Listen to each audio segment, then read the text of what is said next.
Hello friends, bright learning के YouTube channel में आप सभी का स्वागत है। जी हाँ फ्रेंड्स, आज हम देखेंगे कि आप जीएसटी सेट ऑफ कैसे कर सकते हैं।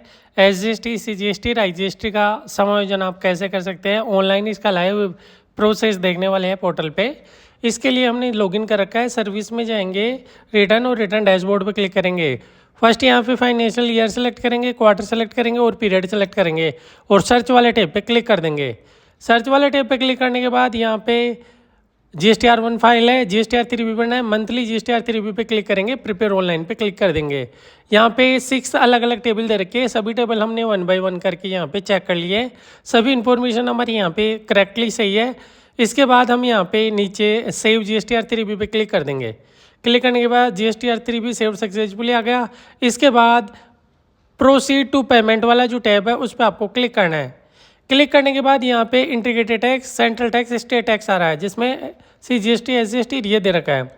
अब हमने एक्सेल सीट बना रखी है जिसमें इनपुट टैक्स दे रखा है हमारा अलग अलग और आउटपुट टैक्स यहाँ पे आ रहा है। और यहाँ पे जो एसजीएसटी पेबल है वो आ रहा है, हमारा जो अमाउंट है 16,583 रुपये का आ रहा है। लेकिन यहाँ पोर्टल पे हम चेक करते हैं तो यहाँ पे आईजीएसटी में 20 रुपये आ रहा है और जो एसजीएसटी है 18,390 रुपये आ रहा है।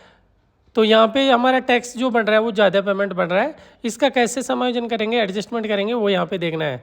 टोटल अगर मिलाए तो 16,583 प्लस 20 रुपये, ये मिला के 16,603 रुपये हो रहा है। जबकि यहाँ पे जो हमारा टैक्स बन रहा है वो हम यहाँ पे जोड़ते हैं 18,390 प्लस 20 रुपये। तो ये जो अमाउंट है ये यहाँ पे थोड़ा ज़्यादा हो रहा है। ये अमाउंट जो है हमारा 18,410 हो रहा है, जो इस अमाउंट से ज़्यादा है 1,807 रुपये।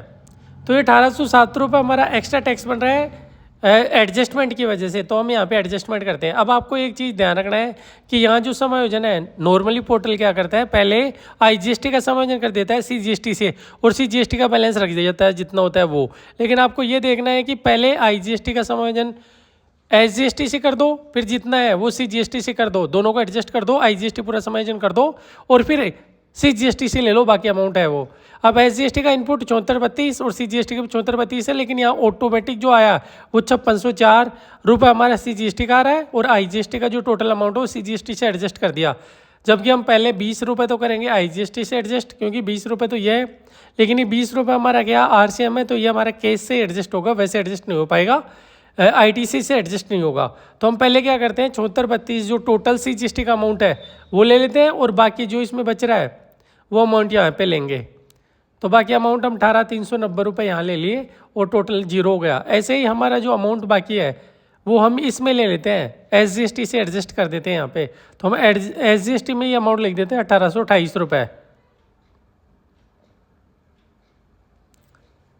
यह अमाउंट हमने यहाँ पे लिख दिया। अभी जो हमारा टैक्स बन रहा था वो टैक्स कम होके यहाँ पे कम आ गया, अमाउंट कैलकुलेट होके कम आ गया। तो हमने सभी टेबल्स में यहाँ पे अमाउंट लिख दिए। अभी जो आ रहा है तो 20 रुपये दिए गए, 16,562 रुपये यहाँ पे आ गए। तो हमारा जो टैक्स बन रहा है वो अमाउंट क्या हो गया, कम हो गया यहाँ पे। यहाँ पे सभी टेबल हम यहाँ पे अगेन चेक करेंगे। अगर आपका सब सही है तो पोस्ट क्रेडिट लेजर पे क्लिक करना है और यहाँ पर do you not have sufficient balance, और हमारा जो पेमेंट है वो यहाँ पे 16,562 रुपये आ गया, जो पहले 18,410 रुपये बन रहा था। तो इस प्रकार से आप जीएसटी का जो कैलकुलेशन है वो आपको करना है और समायोजन करते टाइम आपको पहले सीजीएसटी का अमाउंट जितना है वो लिख देना है, आईजीएसटी का समायोजन एसजीएसटी और सीजीएसटी से करना है, उसके बाद ये है। Thank you for watching.